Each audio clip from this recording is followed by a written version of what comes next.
Welcome back to another episode of the Lendr podcast. I'm Bryce Matheson, and as always, this episode is brought to you by Lendr. Lendr is a loan management software tool designed to help you with every aspect of your business, from origination to servicing to payoff. Lendr helps you with document generation, helps you with collecting monthly payments, dispersing monthly payments to your investors, taking in new loan applications, giving your borrowers a portal that they can log into, giving your investors a portal that they can log into. Pretty much every aspect of everything that you do inside of your lending business can be done and facilitated through Lendr. You can check that out by going to joinlendr.com. That's Lendr, joinlendr.com. Now, on to the episode.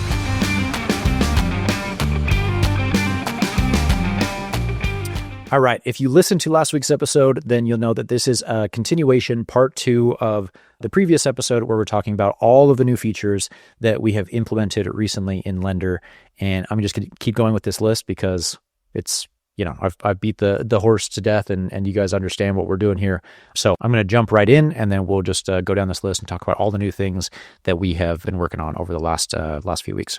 So we now have the ability to mention users in comments or people on your team. And what I mean by mention is similar to how it works on Facebook. Like say you want to tag somebody in a comment, you do the @ symbol and then say their name. And then a little drop down will say oh, John Smith. And you can click on John Smith. And that way, when you post that comment, it will tag them or notify them, hey, someone mentioned you in a comment.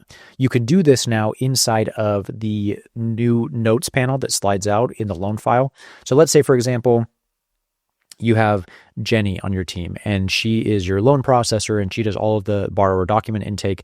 What you can do is you can tag Jenny and say, hey, FYI, I was looking at the bank statement and I don't think he has enough liquidity for all of these, loans that he's getting. So, we need to reject this one or whatever, it's just a dumb scenario. But if you mention Jenny and so you go and then you start typing Jenny, it will show her as an option in the dropdown. You can click on it. And as soon as you save that comment, it'll send her an email. It says, hey, so-and-so just mentioned you in a comment. And there's a button there that she can quickly click on that and go directly to the loan. So just kind of a nice quality of life implementation, not earth shattering by any stretch of the imagination, but still kind of nice. We also added the ability to manually adjust the reserve or prepaid interest reserve balance after closing. Previously, so let's say, for example, again, easy numbers, you have $100,000 loan, $20,000 in construction holdback, and $10,000 in prepaid interest reserve. So the total disbursement would be $70,000 at closing. But let's say, for example, 30 days in or 45 days in, they want to cover an extension fee using the money that's in their escrow balance, or maybe they want to add to that, or maybe you messed up and you fat fingered it and it was actually $9,000 at closing.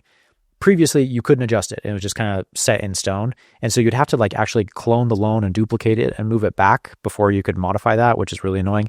Now you could just edit it on the fly. So that's kind of nice. Okay, fixed interest investors. And this is also kind of synonymous with promissory note investors. So the way that it's been inside of Lendr for a long, long time is if you're using the direct placement model, your investors would earn money relative to the amount of capital and the interest rate that they have on a particular loan. So let's say just for easy numbers, you have an investor that has $100,000 with you and you're paying them 12% interest. It's really easy because they'll make $1,000 per month regardless. Just easy numbers as long as they're invested in that loan. Now, what happens when there's a lull or they aren't invested in a loan for 6 weeks? They are tied to that loan. And so they do not earn interest because they're not actively invested in a deal. Other times people say, well, I want to just I don't want him to make $450 from this loan and $300 from this one and $600 from this loan. I just want to pay him a flat 10% for his $100,000. Previously, you could not do that. Now you can. And it's called fixed interest investors, or like I said, it's kind of synonymous with promissory note. And so what you can do is you can go in and you can edit the investor, and there's a little option there under advanced settings, and you can say fixed interest. And as soon as you do that, it doesn't pay attention any longer to the investors tied to the loan. You still have to allocate the capital, but their earnings are not tied to the particular loans that they're in. It's just, hey, this is the money that you get. And also their investor dashboard or their investor portal looks different because, again, it's not tied to the particular loans that they're invested in. It's just, this is the money that you're earning every single month regardless. So kind of a lesser known feature, but really pretty cool that a lot of people like. We also added the ability to generate earnings for funds whenever you want. And let me kind of explain what I mean by this. So previously, if you had a fund in the system, you would specify, okay, I collect my monthly payments from my borrowers on the 1st, and I pay my investors on the 15th of every single month. And so you would specify those dates and you would say, okay, the 1st and the 15th in the system. And then when the 15th of the month comes around, what the system would do is it would go and look at all of the ledgers on your investors and it would calculate basically how much interest do we owe them. You would get an email that says, hey, you owe John $1,000, you owe Jerry $1,500, and you owe Sarah $800. And then you go through and you'd say, approve, approve, approve, approve. And then it would add those interest earnings and attribute them to their investor ledger so that you could pay them. The problem, though, is what if I didn't want to wait until the 15th? There was no way to do that. And so now we just added a little button that says, yeah, I want to process these earnings now. Again, it doesn't apply the earnings. It just generates them for you to review anytime that you want. So you can go through and just say, you know what, I'm going to do this on the 10th. I don't want to wait until the 15th. I just click that button and it'll auto process just in real time right there whenever you want. All right. The next thing we've added is we've made the pending action items email significantly less annoying. And so what this is basically, let's say you have a new borrower, they have a bunch of to-do list items, like they need to upload documents for a loan and they need to upload their driver's license and things like that. What it would do is it would every 4 days, it'll send them an email that says, hey, FYI, you've got outstanding items. Please, upload your documents or whatever you need to do. And this is important because if you have a loan closing in 30 days, like you need to remind them constantly, hey, FYI, you really got to do this stuff. The problem though, is if you just have a borrower who's like, well, you know what, this loan fell through, or we're actually not going to buy it, or we went with a different lender, there was nothing to stop those emails. And so it would just continue to do that. People would get annoyed getting these emails constantly. And then on top of that, it would almost just become noise. And so when they did have a real loan where they did have real stuff that they needed to do, they just glossed over these emails and they didn't even see them as relevant anymore. So what it does now is for the first 30 days, it will continue to notify them. But after 30 days, if there's still pending action items that they need to do, it will get less frequent. And after 45 days, it will entirely stop. And it'll just say, all right, we're not going to send these anymore because clearly the borrower hasn't done anything. And then if they have a new loan application, then that counter and those notifications, that frequency will reset and they will be able to, get those emails. But it doesn't just go on in perpetuity forever, which admittedly is really annoying. Let's say I submit a loan application with a lender. I'm like, I don't even want to use you. And I keep getting alerts every 4 days. Yeah, that's annoying for sure. So that's kind of a big fix.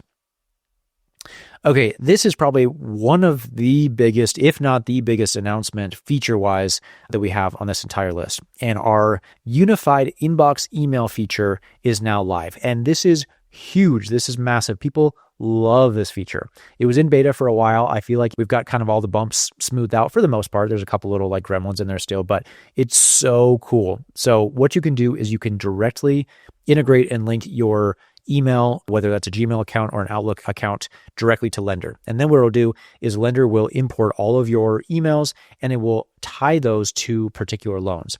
So let's say you're communicating with a borrower back and forth, hey, please send me this, hey, please send me that, or you're dealing with an insurance agent or a title company, and you're like, hey, here's our loan document package, please send me the title commitment, or whatever the communication is. All of that communication now will be shown inside Lendr, inside the actual loan file. Now, this is why it's so cool, and this is a question that we get a lot, is people are like, okay, well, how does it know which email is tied to which loan, especially if you have a title company that you work with frequently for different loans, or a single borrower that has 3, 4, or 5 different loans with you outstanding? And here's where it's really cool.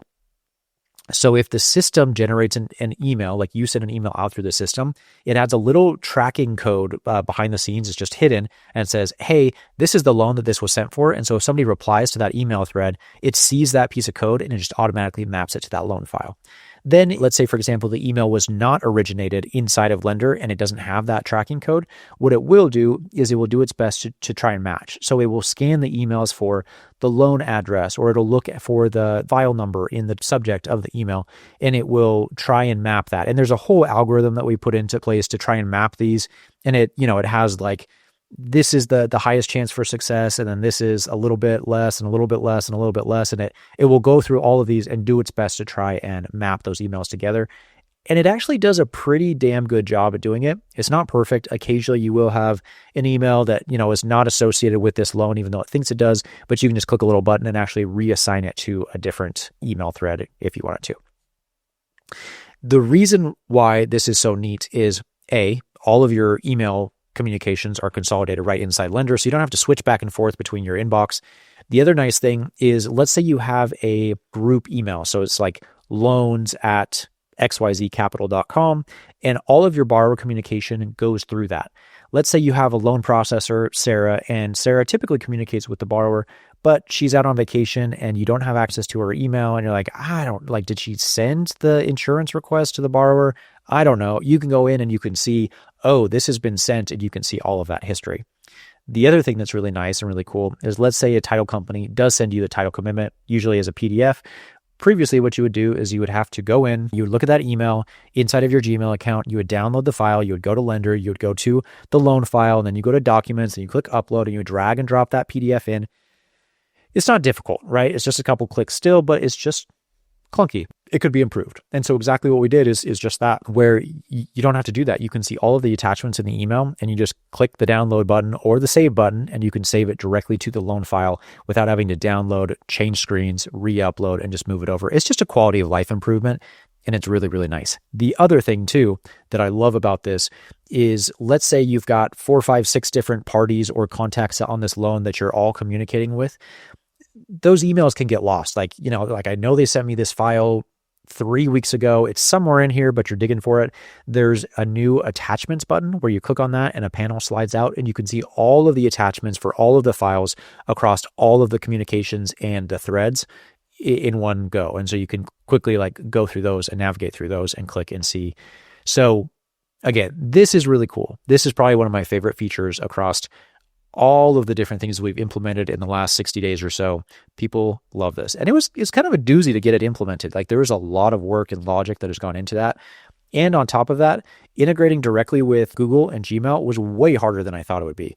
I thought there would be a direct API, which there is, but Google is really stingy, and they make you go through this crazy vetting process. You have to get penetration testing and a vulnerability testing by a third party. So you have to get audited and approved to make sure that your application doesn't have any vulnerabilities, or it was a process. So all that to say, it was a kind of a big undertaking, but it's now built in there and it's ready to go, and it works like gravy, like chef's kiss. Okay. Other thing we have implemented now is a next payment option when you are collecting fees. So previously, when you wanted to collect a fee, say you're, get an extension fee or something like that, it would just default to being collected at loan payoff. But maybe I don't want to collect it at loan payoff. Maybe I want to collect it the next time my ACH runs. And so we have taken that into account. You can now specify, okay, my extension fees, those will get tacked onto loan payoff, but I want my, NSF fees and my late fees to get collected automatically the next time my payments run. And so you can specify when those payments or those fees get pulled. And if you default it to next payment option, it'll just grab it the next time your ACH payments pull, which is pretty cool. We've also added a document checklist instructions section for additional clarity. And so what I mean by this is, the document checklist is used to specify, okay, I want the driver's license and the bank statements and this and this and this and this, and these are all the documents that I want to collect from my borrowers. Problem is, sometimes there's I need a little bit of just extra information. When I previously would just say driver's license, but I've now specified in my instruction text at the bottom that says, I need the front and back of the driver's license. So say driver's license, and then in parentheses, front and back. Or I will put bank statements, and then I'll say last 90 days in parentheses. And so previously what people would do is they would change the name of the document to include this information. But then when you're going to sort your documents and classify them, it would show bank statements, last 90 days in the system. And it was just really long, and it didn't look good, and it was just kind of clunky, and it felt a little hacky. So now you have this instruction section where you can add clarifying information. So I do that, like I said, for driver's license, bank statements, but I also do it for my proof of insurance. So I will say, hey, FYI, the mortgagee clause needs to be listed on the document as this. And then I put out our address. So just any additional piece of information you want to portray to the borrower as they're uploading documents just makes it a lot easier. We've added investor SMS notifications, which is really cool, and investors really like this. So whenever you pay your investors interest, there's an option you can enable if you want that will send them a text that says, hey, you've earned so much interest. I think I mentioned this on another podcast, but I personally try to time mine too, so it goes out like mid-afternoon, because people are out and about, they're doing things, they're on the golf course, they're playing with their buddies, and then they get a text that says, hey, I just made $10,000 in interest, and they can show their phone to their buddies and be like, look what I just got. This is really, really cool. So that's nice to have. Don't have to use it if you don't want to, but a lot of people do. This is probably less well known, but still really nice to have. So for example, everyone does their loans a little bit differently. Like let's say, for example, I originate a loan on February 15th. I don't collect my first monthly payment until April 1st because we collect our prorated interest from February 15th until the end of February, skip the month of March, and then the April payment covers the interest for the month of March that accrued. Problem is, not everybody does this. I do it that way, but not everybody does. And so what we do is now there's an option where you can specify when your first monthly payment occurs based on how you operate things. You could always go in and change the first payment date, but some people are like, okay, if I close this loan on February 15th, then my first monthly payment is going to be on March 15th. Other times people will do, okay, I don't want to skip a month. If I close this loan on February 15th, I want the first payment to be on March 1st.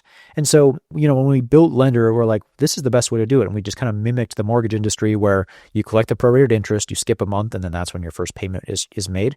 Not everybody liked that. And so we made it where you specify what your default configuration is, and then the system will default to that anytime a new loan is made, and then you're good to go. So new borrower notifications. So you can notify borrowers when a payment's late, when an extension's made, when an NSF fee is applied. Previously, you had to use automations for these. And so, you could do it obviously, but now it's just a little checkbox that just makes it really easy. There's also a button that we added for processing payments now. Previously, you had to wait until, the due date, or if a due date passed, you would have to go and modify the payment date to have it processed like tomorrow or in the future. Now there's just a button that says, you know what, go ahead and process this right now. I don't care. It makes it really easy. We have the option to accrue interest on charges, which is pretty cool. So let's say you have, an extension fee for $5,000 that gets added on there, but we're going to defer it to loan payoff. And because of that, what we'll do is I want to make sure that this charge earns interest. If they're not going to pay it, they're going to pay interest on it now. And so it's not a lot of money, but you could say, hey, I'm going to accrue interest on this $5,000 charge. And you might earn another $100 or $200 in interest because you deferred this until the back end. I've seen people who have accrued interest on a $12 charge, and, you get 60 cents in interest, but 60 cents is 60 cents. So, whatever you need to do there. Custom fields now have types. So before, custom field would be at the very bottom of your loan file, and it would just be like a text box or string. And so you could put whatever you want in there. Now custom fields have dates, or a drop down that you can select from, or a number or a currency or a percentage. So you can specify what type of data this custom field is, and then just formats a little bit nicer. And it will also protect you. So for example, let's say you have a custom field that is a date. Sometimes people would accidentally fat finger, they meant to type 2025, but they would put 0025. And now that it's specified as a date, the system will say, hey, that's not a valid date. And it'll kind of flag it. So it just kind of protects you and just is another guard or safety thing there, just to make sure that all your data is correct. Nice quality of life improvement is you can now drag and drop photos on investment opportunities and listings. This is cool because before, it would just default to the way that the images were uploaded. So for example, one guy was doing an opportunity, and just the way that the photos got uploaded, the very first photo was a picture of a toilet in the bathroom. And so you send out this investment opportunity to all of your investors, and the first picture that shows up is a dirty, nasty, grungy toilet, which obviously doesn't instill a lot of confidence. Granted, I know these are run down, fix up properties, but let's put our best foot forward, and let's not just show a toilet on day one. And so now you can drag and drop those photos. And so if the picture of the front of the property was uploaded at number 14, you just take that and drag it to number 1. And now it'll show as the first picture on the investment opportunity, which is kind of nice. Personal asset statements now include a schedule of real estate owned section. And it also includes a section for crypto because that's becoming more and more popular. Previously, it was just give me your checking account balance and your saving account and your assets and your liabilities. Now it's a little more granular where you can upload individual properties and schedule of real estate owned. And you can also put in, hey, I own some Bitcoin or some Ethereum or anything else that they own, which is nice. Investor statements are now a little bit more customizable. You can specify which columns are shown on the investor statement. So maybe I don't want to show them the ARV, or maybe I don't want to show them the LTV on all these properties on their statements. You can choose what columns they do or don't see. So the loan export report, it's also commonly known as the loan tape report. You can now filter and sort and add columns and customize. And basically it's now like a full-on report builder. So you can decide like, I want a custom report that just shows me these columns for loans that were completed in the last 60 days or whatever. And then you can just filter and sort that way. So just kind of a nice quality of life improvement on that one as well. Along with that, we've also added the ability to save that report as a preset. And so the next time you go in, you don't have to specify the columns and sort and filter. You can just choose your preset and the report will just go boop, boop, boop, and it'll just like default to the way that you had it before. And on top of that, you can now configure it to automatically email that report every week, every month, every quarter, every year, whenever you want, and send it to people on your team or just yourself, and it just kind of acts as like an automatic reminder.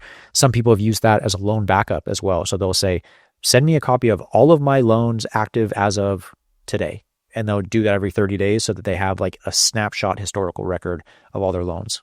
Kind of cool. Similarly to how we have driver's license expirations and proof of insurance expirations, we now have accreditation letter expirations, which is cool. So you can say this accreditation letter expires on this date and the system will notify you when that happens, which is pretty cool. We had an issue where borrowers would not get an upload section on their portal when they didn't have a loan in the system. So borrowers would onboard to their portal and then there would be like nothing to do. There was no section to upload a driver's license or articles of organization. And the majority of the action items or the to-do list items come when you do submit a loan, because then it's like, okay, sign your ACH authorization and upload the purchase agreement and all these things. But there's still some things that a borrower can do before then, which is, upload your driver's license, your articles of organization, and this, and certificate of good standing, or whatever you want.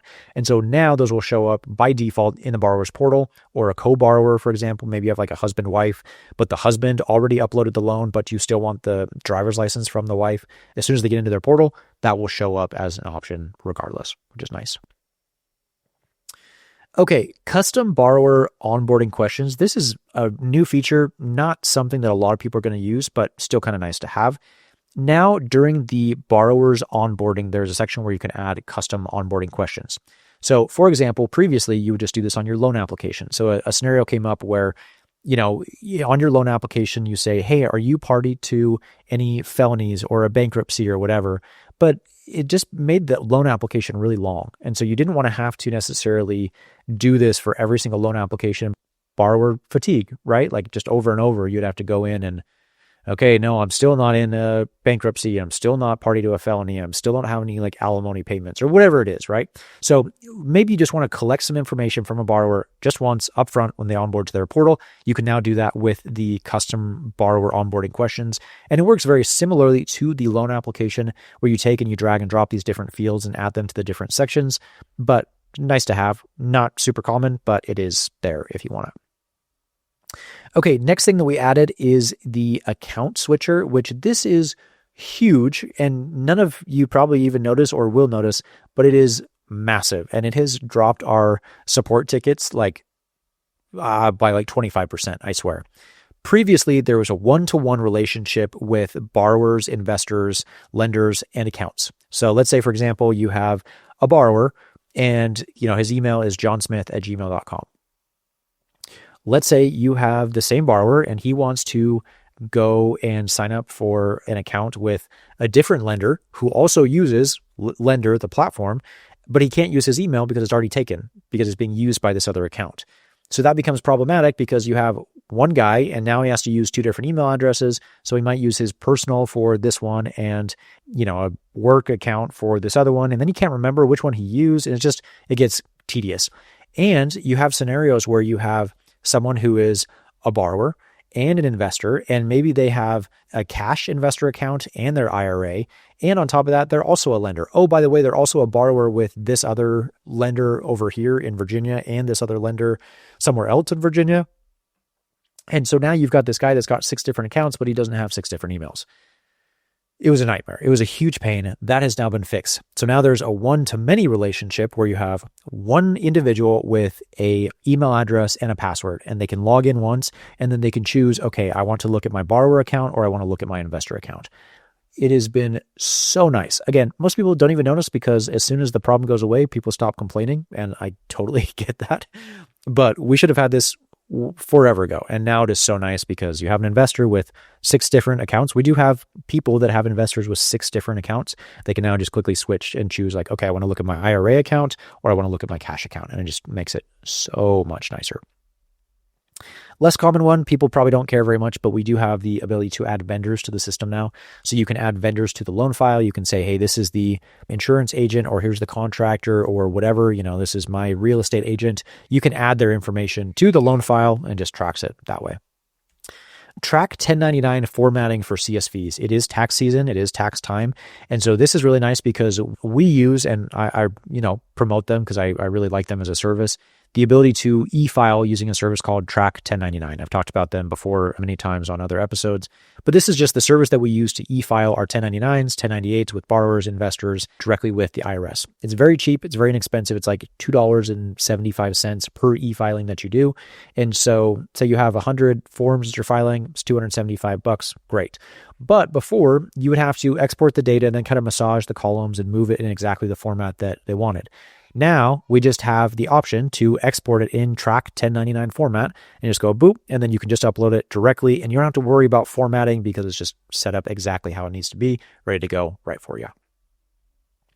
Okay, this is a minor one, but now net and gross funding are directly at the loan level. It used to be that it was on the account level. So you would set up your account and say, okay, we only net fund. But what happens if you wanted to gross fund a loan just as a one-off random case or scenario, or maybe you messed up and you accidentally put in the wrong tags in your loan document and they were set up for gross funding, but you really want to do it as a net? You can just change it to gross for that one particular loan. So not a huge thing, but still nice. Another minor thing here is we've added the actual ARV or the actual sales price at loan completion.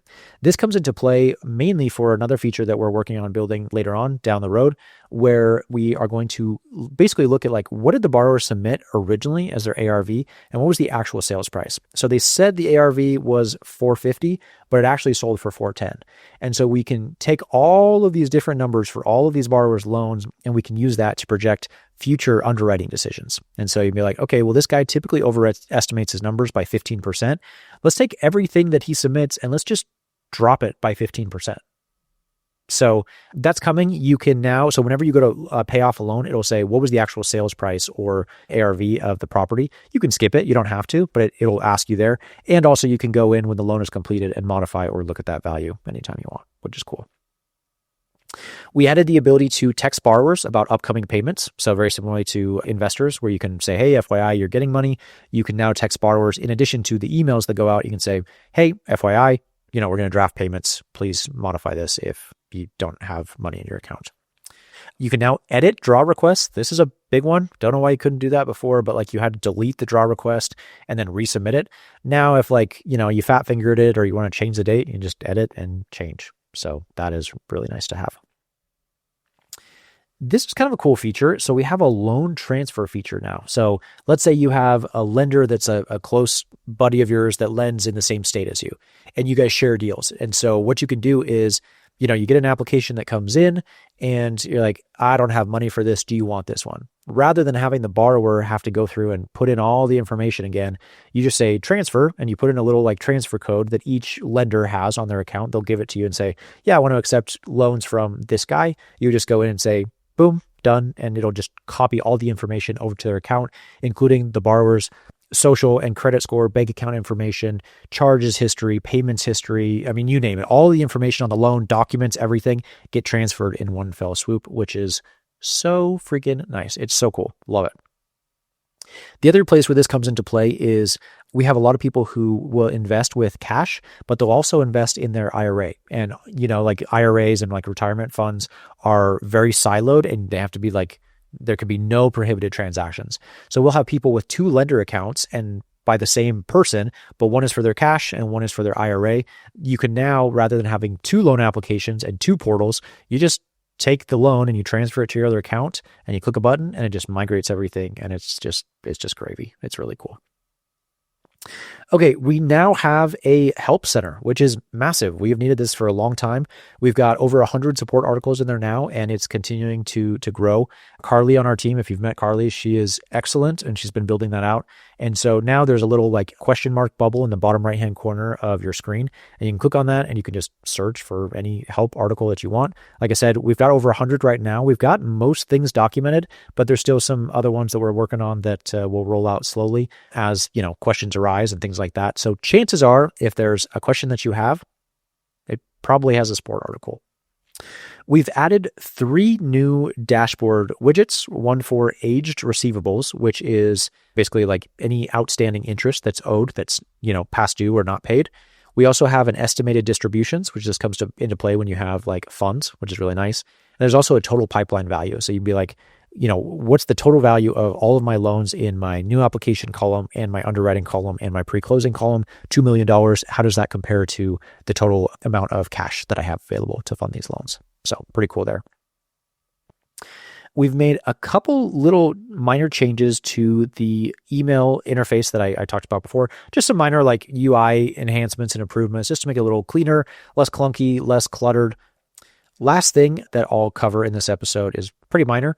Now, whenever you click on PDFs inside the system, inside a loan file, it will open up inside of an integrated window inside of the documents page, as opposed to previously where it would open in a new tab or it would download the file. You can still do that. There is an option to like open a new tab or download, but now it just shows you like a little preview window. It's like, oh, cool, that's the document. And then you can just close it and exit out of it. So again, not a huge thing, but still really nice to have. So I didn't count these. I don't know how many are there, but we have been in the kitchen. We have been cooking because, goodness, we've been working hard. So like I said, I always say this, but I'm so excited to see where we're at in another 60 days, because if we do all these things in just 2 months, just imagine what we could do in a year. So for 2026, we've got some pretty cool things coming. We've got our API rolling out. We've also got a QuickBooks integration that is coming out.